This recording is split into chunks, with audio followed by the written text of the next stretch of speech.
industry, so it's perfect. I got beats behind me. Clearly, NFTs are disrupting a whole lot of spaces, and certainly the music industry. I want to bring out a crew right now. We've got Stefan, who's the co-founder of Spotty Wi-Fi. We got Jacqui Bransky from Universal Music Group, Mike Darlington, French Montana, Jesse Dillon. You guys come on out, will you?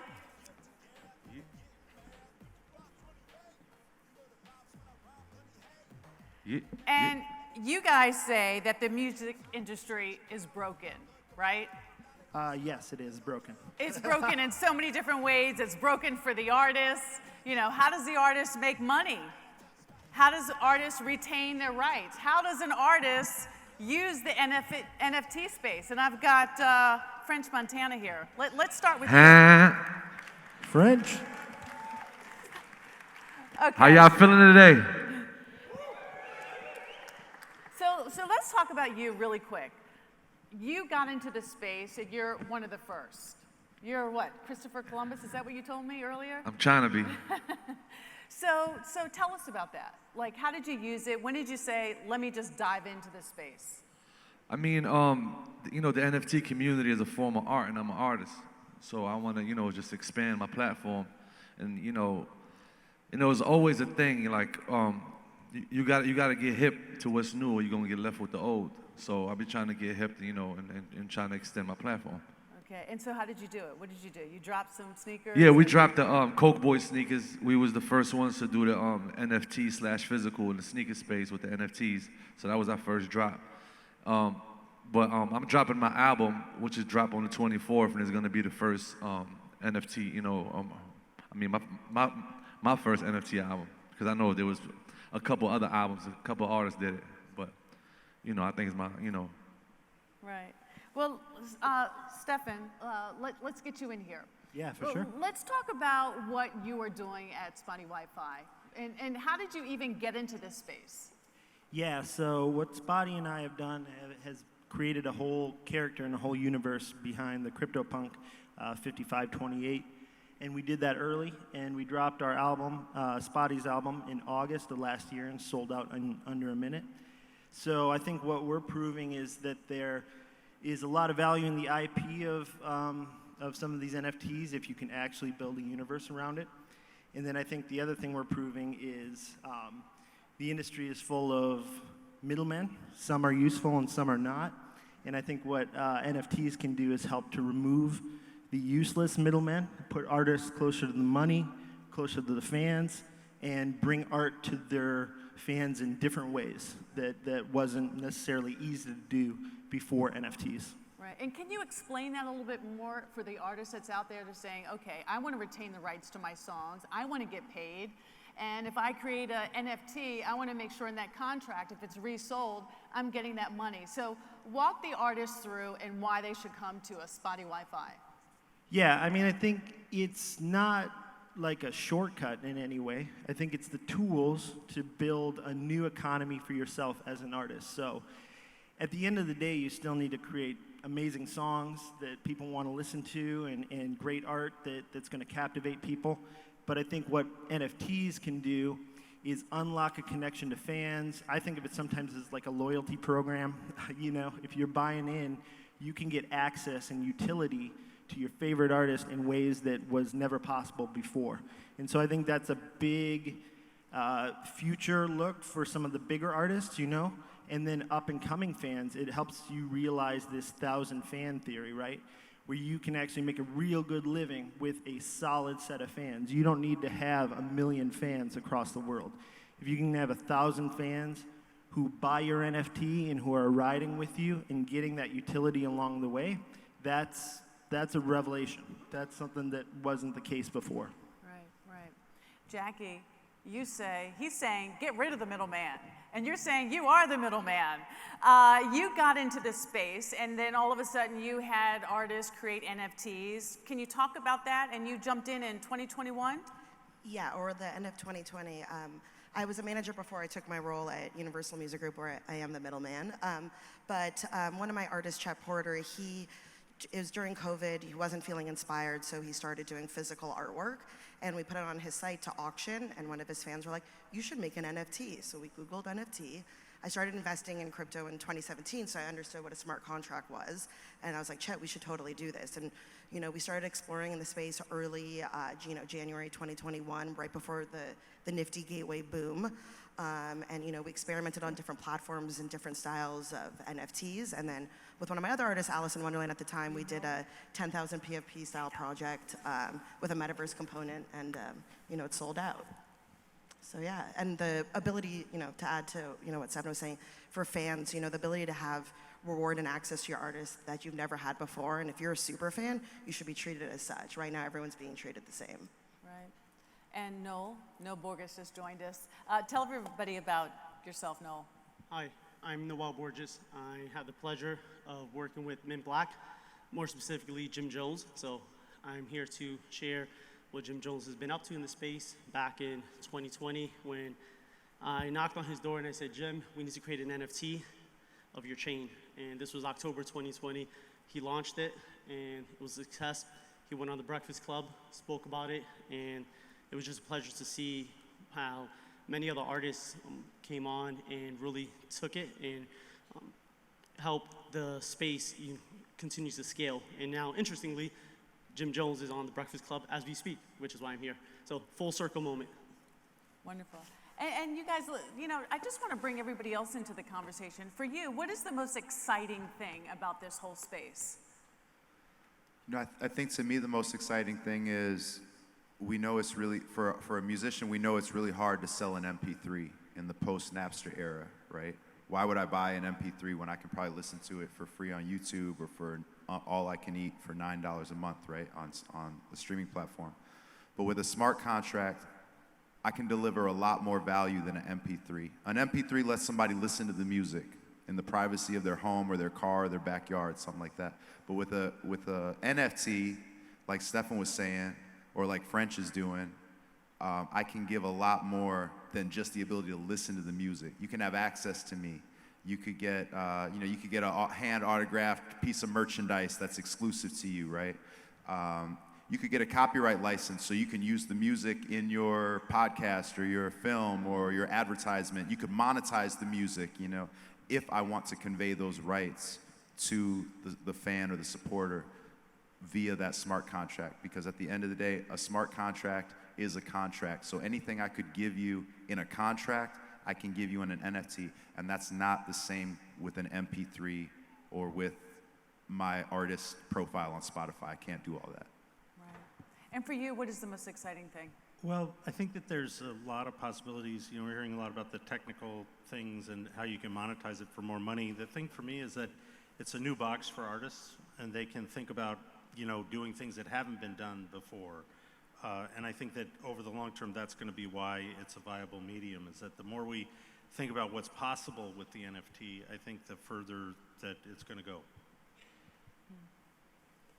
I'm going to jump in and on the 1,000 fan theory. I completely support that. I get excited about the idea that artists can make the music they want to make. They're not being guided by the algorithm, guided by the trend. They can make the weirdest music they want to make that is non-trendy, non-mainstream. And if they can build their own audience of people that believe in them and support them, they can have a family, they can have a home, they can build a career. And I get really excited about that. Okay, so for anyone who's an artist out there right now, what do they need to do and what do they need to be thinking right now? Well, they need to make great art first. So, that's where your head needs to be. And I think that when French was talking about how you're an artist and it's a new way to be an artist, that's the way to think about it, because it is early. So nobody's got it all figured out yet. So think about artistic and interesting, immersive ways to bring people into your art by engaging with the NFT, long-term value for holders, sub-collections. These are all things that Spotty and I are experimenting with. And again, nobody has it figured out yet. So that's why this panel is called The Future of Music, right? So I think if you start there as an artist and you innovate and you create, you're going to be in a good place, and maybe you come up with the next thing that everybody thought they had thought of for NFTs in music. You know what I mean? So are any of your other music friends, are they thinking about this space? Are they now asking you, hey, how do I get in the game? And honestly, I think that the NFT space and what I'm doing have a lot to do with ownership. A lot of artists don't own their material, they don't own their music. I think that I was blessed that, you know, now I finally own 100% of my music, you know, and I was able to offer my fans, you know, a chance that, you know, they can get royalties off of my music. If I win a Grammy, they win a Grammy. You know, it's all about, like, you know, residuals, profits, you know what I'm saying? So at the end of the day, you know, I want to create French family. You know, so, you know, because it's a way with this that this platform give you the chance to get closer to your fans, not just listeners. Because we have listeners in social, we have a bunch of stuff, but with this one, you grow closer to the fans, and you'll be able to give them, like, let's say I would take 50%, let's just say, 50% of whatever I make as profits, I would split it amongst whoever it is I choose to. You know what I'm saying? You don't get that chance when you still have a deal, because the label owns most of your rights. You know, you might get it when you're 75 years old. Right.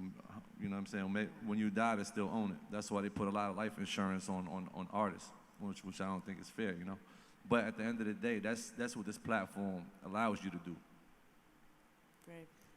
Yeah. I'd love to build on what you just spoke about French. So, yeah, I think one major value in French and the French family and USM Labs are really pioneering is this concept of certainly royalties and also in the metaverse. And I like what you said about this idea of closer. And what I see with NFTs is an opportunity for utility, more specifically access. So recently I was at a French album release party. That was an opportunity for a handful of folks who are going in early in the community to hang out with someone like a hip hop legend like French Montana. Or in the case of Jim Jones, tomorrow we're launching Badass Bears, which is the PFP project in benefit of the community, his music, and it gives access to folks for being able to connect with Jim on a one-on-one, get backstage access, be able to shake his hand, communicate, where in Web 2, that's a little more challenging for folks to be able to get that level of access to hip-hop legends like a Jim Jones, a French Montana. And then on the other side, just native Web 3 artists like a Spotty or Latasha, who are able to show that while they're able to build from the bottom up with Web 3 as part of that community building. And so we're seeing both ends of the spectrum provide incredible utility, incredible access, and I think that's really the future of music, whether it's folks like French Montana, Jim Jones, a Snoop Dogg, or it's up-and-coming artists who want to start Web 3 native. So these are giant artists that they're talking about, but one of the things I think you have to think about as an artist, as a question for the artist is, you know, your relationship to your community, you know, and you don't just launch the NFT and then it's gone, you know. Right. What French is talking about is continually thinking through what the extension of his brand or his opportunity is within the medium. So you have to think about that in the beginning. You're going to launch the NFT, you got to, you know, launch all the other things that go with that. If you don't, then you'll be lost in the Web3 context, because Web3 is a little bit different than Web 2. Well, up until now, you know, artists have been trained that they got to deal with the hundreds of thousands, if not the millions of fans that they need to reach. And I think what Web3 is doing is it's flipping that mindset on its head to actually think and look to see who these fans are, how you can connect to them, how do you provide value. You know, following projects like, you know, Clones or Bored Apes, like, it's such a lesson in community development, community building with only, you know, 5,000 holders. But that's so important as a musician to take away and learn from, of how you can create that dedicated 5,000 people. You don't have to be dealing in the hundreds of thousands or the millions of people.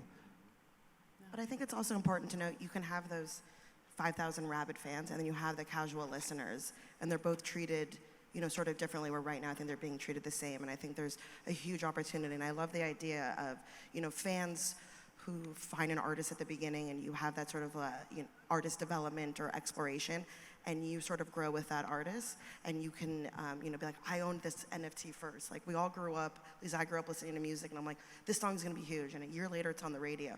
I can now prove to my friends, you know, that clout moment, I think is so huge and so fun for the fans that we really haven't, no one gets rewarded for good taste anymore, and I think they should.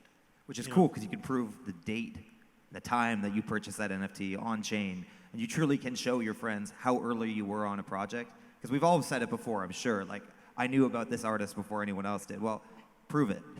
Right, Exactly. and to that point, you're able to say whether you knew French Montana or Jim Jones early on before they became who they are now, and you have a vested interest. And so as their brand grows, so does the potential of the NFT, right? Of course, it isn't necessarily always tied one-to-one, but as the community grows, you now share in the upside. And so it's not necessarily a one-way relationship where you are paying for a ticket or buying the music and the only person potentially receiving revenue is the artist.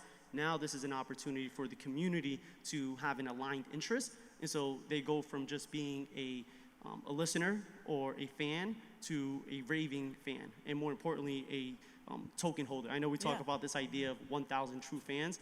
I think there's a new concept we might consider 1,000 true token holders. And what does that look like? Because I think that's even bigger than 1,000 true fans, because that's a Web 2 concept. 1,000 true token holders is a Web 3 concept. You know, and artists are complex. French might decide to make a movie, or Jim Jones might decide to write a book. And usually that would have to be totally separate communities in terms of how you would release it to the public. Now you have one place where people who are interested in what you're interested in, and as you grow as an artist, and that's a unique thing for artists to be able to do, to keep tending that one audience. We just got to make sure we can keep reaching them. We don't end up in a position again where we're fighting for the algorithm, fighting for the reach to actually get to that community. Because I'm sure everyone on this panel has grown a community on a social platform and now all of a sudden can't reach that community you built on that social platform. So we need to make sure that that same thing doesn't happen in Web3. And we're talking about big, exciting innovations, which is great too, but like, I feel like artists can use NFTs today to solve simple problems. Like, I haven't seen like vinyl pre-sale. That's something I'm chasing around, and when I miss it, I get salty. Why don't I just get like a guaranteed vinyl pre-sale if I hold an NFT of that artist?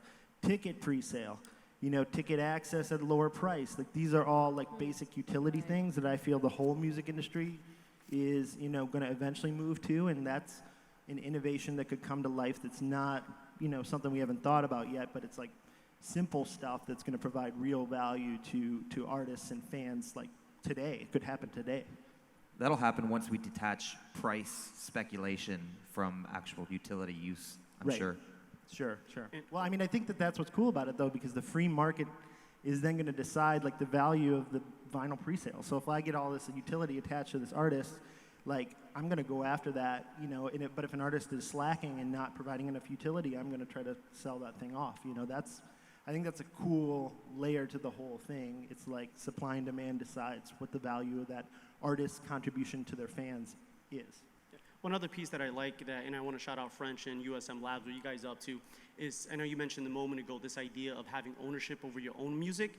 I think what you're doing in this metaverse is also providing some level of ownership to the token holders and the collectors, where they get to remix your music and now they get to create a new version of a French Montana song and put it out there. When in human history was that ever possible to say, I created a remixed music with someone like a French Montana? So I think it allows so much creativity and opportunity to go beyond the world of possibilities within Web 2. Yeah, also, I think, you know, besides just coming closer to your fans and to people that really got love for you, in real life, but they can't get close to you, is residual assets, you know? It's like something that keeps giving without you having to work for it. You become part of the music, and as the music making money, you get to make money while you're sitting at home. As, you know, as tours come, as, you know, whether it's Rolling Loud, whether it's whatever it is, as the private parties, like for example, we had my album listening party 2 days ago where the mayor of New York came. You get to meet certain people that you'll never meet. And it's just, you know, it's being part of something that you was never part of before, something that you know, because we love to show, you know, it's called French Family, so I love to find out who my family is out there, who people that really support me, that want to be part of it. So that was like the whole idea of my drop. You know, this industry has just moved at lightning speed. Where do you think we're going to be 2 years from now, and where do you think we're going to be 5 years from now? Well, I hope 2 years from now some of the simple things are ubiquitous, because like that's going to provide so much value to everybody. Any music fan would get value from some of the simple things like vinyl pre-sale, show access, general admission show access, guaranteed if you hold an NFT. So that's hopeful. And then I think 5 years out, I think the question is going to be, you know, to what degree are some of the IP generated from this NFT space going to continue to penetrate like the actual art? That's a big question for me. I mean, I think it'll continue to happen, but you know, these are trying times, so we'll see. 2 years from now, I hope that artists can post about their NFTs without having a slew of comments negatively on their posts. 5 years from now, I hope that artists who've got 1,000 fans can pay their rent using Web3 income. Right. Brent, what about you? Where do you think we're going to be 2 years from now than 5 years? We're going to be, most of the artists at least going to be owners. Because now you find out, you know, the real value of how much ownership means. Because you could share it with the people that really love you, the people that really been supporting you your whole life. And I think it's going to expand. You know, I'm just glad I'm, you know. You're in the space. Christopher Columbus. Okay. I'm trying to be. And you? I love it. So I think in 2 years from now, we'll see the next French Montana song or Jim Jones song be written by the community, and it will be a collective piece of art, and that might go platinum. And that'll be interesting in setting the trend to borrow a title from Jim's latest song. And which is also something that we're doing in Quarantine Studios, which is one of Jim Jones' projects. And in 5 years from now, I think we'll see the full ownership 360 deals where it includes the community as opposed to the record labels necessarily owning all of the rights of respective artists. Okay. 2 years from now, I think every ticket to every live event, including concerts, will be an NFT. We might not call it an NFT, but it will be. 5 years from now, I think we'll still do streaming, but it'll be more of a marketplace where, like you're saying, as a fan, I'll own the French album, I'll own the Jim album, and I'll be able to take the French instrumental and mash it up with a Jim verse and then put that out available for other people to stream, and I'll be setting a price for how much I'm charging you to listen to my remix and that kind of ownership. Nice, nice. 2 years from now, I agree. I think ticketing is the easiest thing, and you know, if a fan goes to 5 shows, you get some reward or special access for being that super fan. 5 years from now, I honestly don't think we even know we're even there yet. We're so early. The tools just aren't there for mass adoption yet, and I hope in 5 years we're there and that everyone's buying NFTs whether they realize it or not, and you know, people aren't complaining about all the different issues behind it. So yeah. You know, in the future, Bitcoin will be back at 100,000, or will be at 100,000, and you know, people will be able to make a living. So. You know, make a living, you know, with NFTs, you know, by trading them, understanding them, and we'll see a lot more creativity coming into them, new ideas, new ways of thinking about it, and you know, NFTs will be here to stay. Awesome. Well, you guys, thank you so much. We really appreciate today. Thank you.